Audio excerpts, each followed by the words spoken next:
You guys, if you knew how much dry shampoo I had in my hair right now, like, whew, it's bad. It's so ratchet. Like, so if it looks filthy, that's because it's filthy. Tired ass mom status.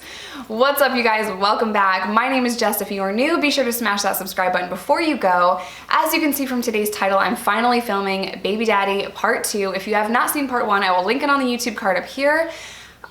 Please go into this video with an open heart and an open mind. I know I say it all the time, but like, these stories are really difficult for me to share. So before we get into it, I have two things I would like to say. The first one is thank you guys so much for clicking on this video, hitting the like button, sharing this video. It means so much to me. Your guys' love and support does not go unnoticed, and I will cry if I think about it, but I am so grateful to have you guys. Somehow, I got the world's best subscribers. I know like every YouTuber says that, but like, guys, you don't even know. Like, I read your comments and I see you guys on Instagram. I read your messages and it just means so much to me. So thank you so much.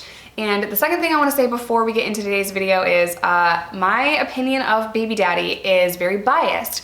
He is not here to defend himself. I am not bashing him. I'm not talking crap about him.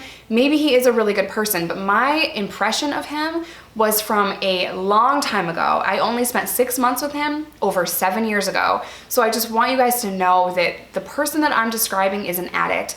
I don't know if that's what he really is like.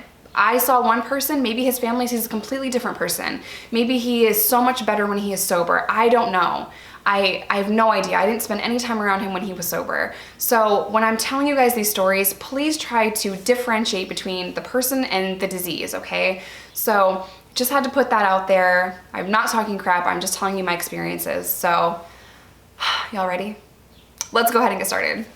So a few years ago, 7, I was just starting to get to know him, and we only dated for a short time, like I said, but he was so up and down. And I've gotten a lot of hate on Baby Daddy Part 1 because a lot of people think that I should be on the phone with him and supporting him, and people have even said that I think I'm better than him just because I got sober. No, I do not. He has the capability of getting sober. Everyone does. As long as there's a pulse in your body, you can get sober. So I will always have faith that he will get clean, and I hope he does, because one day my daughter is going to ask about him and is going to want him. Maybe, I don't know what she's gonna want, but maybe she's gonna want him around, and I want nothing from him other than to be healthy and to be sober and to not put my daughter in bad or compromising situations. So, and I will supervise that all the way, trust and believe. But he was very erratic and very crazy. And just to give you guys a little bit of insight on what that particular addiction is, it was go fast, if y'all know what I'm talking about.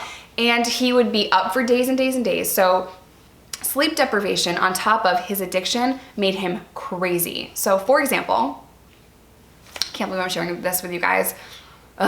So I was writing in my little journal. I would get like really up there, you know, and just write in these books that I wish I had, because I would do anything to read my journals from back then.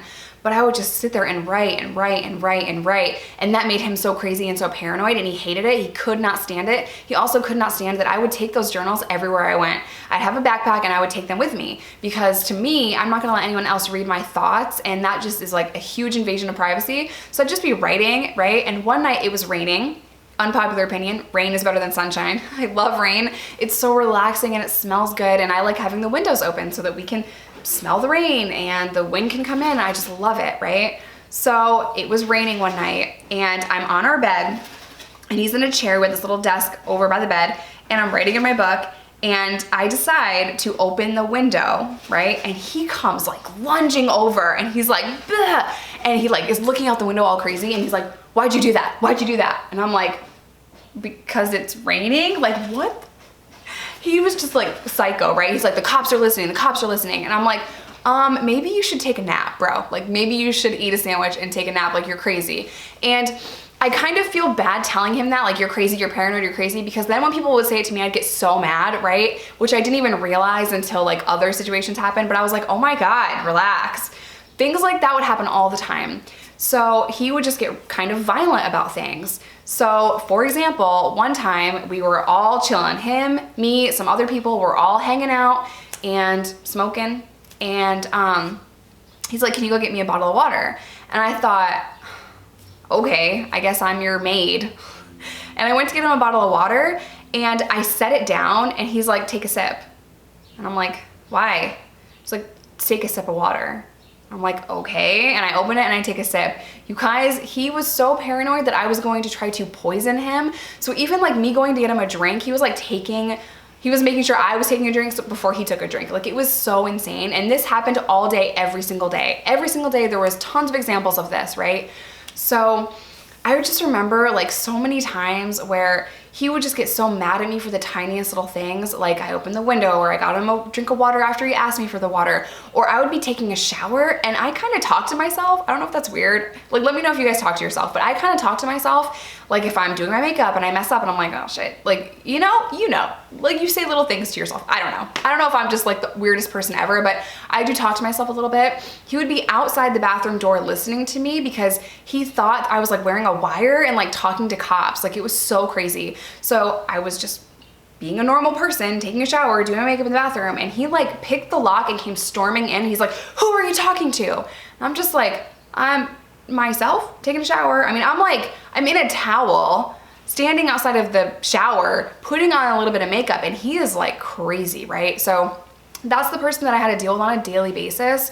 And I know a lot of you are like, well, why didn't you leave? Why didn't you leave? I started to really like him for some reason. You know, he was kind of funny, and he wasn't crazy all the time. It would be like day 5, day 6, day 7 where he really started to just kind of lose his shit, and he would get paranoid and crazy. But 6 months, when you're on go fast, it feels like 5 minutes, you know? So this person that I was just hanging out with and casually dating, I wasn't with him for a long time. That's kind of what it felt like. I can't even really explain it to you guys. But we did have our good moments, like any couple, I guess. I think the craziest thing that I've ever seen him do was we would be sitting there. It'd be like 3 o'clock in the morning, 4 o'clock in the morning, and he'd start to see little shadowy figures. Like, that's what he would tell me, like, they're here. And it was like the creepiest thing. And I'm like, who's here? Like, why are you so crazy? I didn't understand it, because we all deal with certain types of substances differently. And if you don't have a very strong mind, you could lose it a lot faster. And for me, I didn't really experience hallucinating like that, right? So he was like really hallucinating and like really believed that these shadowy figures were in the corner of the room. He really truly believed the cops were listening to us. He really truly believed that I was wearing a wire, even though I would be naked. Like, there's nothing on me, I'm not wearing a wire. And this is just a situation that I had to deal with a lot, and I didn't know how to deal with it other than just like going about my business and ignoring him when he was crazy. So what led to us breaking up was he cheated on me, but I didn't catch him at first. So he cheated on me with a couple of different people, and I heard rumors and I heard whatever, and I was just really like depressed. I was really insecure. I didn't want to fight it. I didn't want to do anything, because when I was taking Go Fast, I was a completely different person than when I was on other things like downers. And I was just so like insecure. I was so skinny. I didn't want to challenge him or fight him or test him a lot. So I didn't. And one day I was with my friends, and they dropped me off at our house. He changed the locks, and I was trying to get in the house. I couldn't get in the house. And it was just the weirdest thing.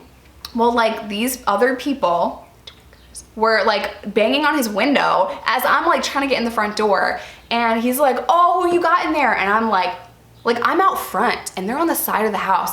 Who you got in there, man? Who you got in there? And I like ran around and I saw, like, I kind of peeked in, there was someone in there, and you guys, I couldn't get in the house. And as soon as like he realized that I was there, he was not coming out, because the guys that were on the side of the house saw me and was like, what's up, Jess? So he knows I'm out there, and he like slams the window and I can't get in. So I made my friends post up outside this house forever, okay, waiting for him to come out with this girl. And they finally do, but they like ran to the car and then took off. Now I'm like, follow them. And my homies wouldn't do it. They're like, no, because you're gonna kill this girl. Like, I'm not gonna do it. So I'm like crazy mad. I would always have knives on me. I was angry, I was hostile, and they were probably right. Like, they were probably right. So this girl was supposed to be a friend of mine. Like, we had mutual friends and all of that. And yeah, it was crazy. So that's why I broke up with him. But before I could like get my stuff out of his house and all of that, we got into this crazy long fight where he held me hostage for like, I want to say I want to say like 18 hours. He thought I stole some stuff from him and he was going through all my stuff. I couldn't clean up the mess he was making. I couldn't make food. I couldn't go to the bathroom. I couldn't leave the room. Like he literally held me hostage and was just like, just admit to me that you took it. Like crazy, because that's what Go Fast makes you do. It makes you act crazy like that. And finally he pulled a gun on me and it was just crazy. And I begged him to pull the trigger because I was out of my mind too. And a couple of days later we got arrested. So when he found out that I was pregnant, we were broken up. We had just endured all of that. He just held me hostage, you know? So I had to finally come to the realization that my feelings don't matter. It doesn't matter what happened in our past. All that matters is this child and how I'm going to take care of her. And if you want to be part of our lives, then I will try to make that happen if you are going to be sober and a good person. That is literally all I want from him. And when he gets out in a year or two, I'm not really sure, and my daughter is mature enough to understand who this person is, she will decide. And if she decides that she wants this person in her life and he is sober and living a good life and has a real job and like is doing all the things that I have done, then I will supervise visits.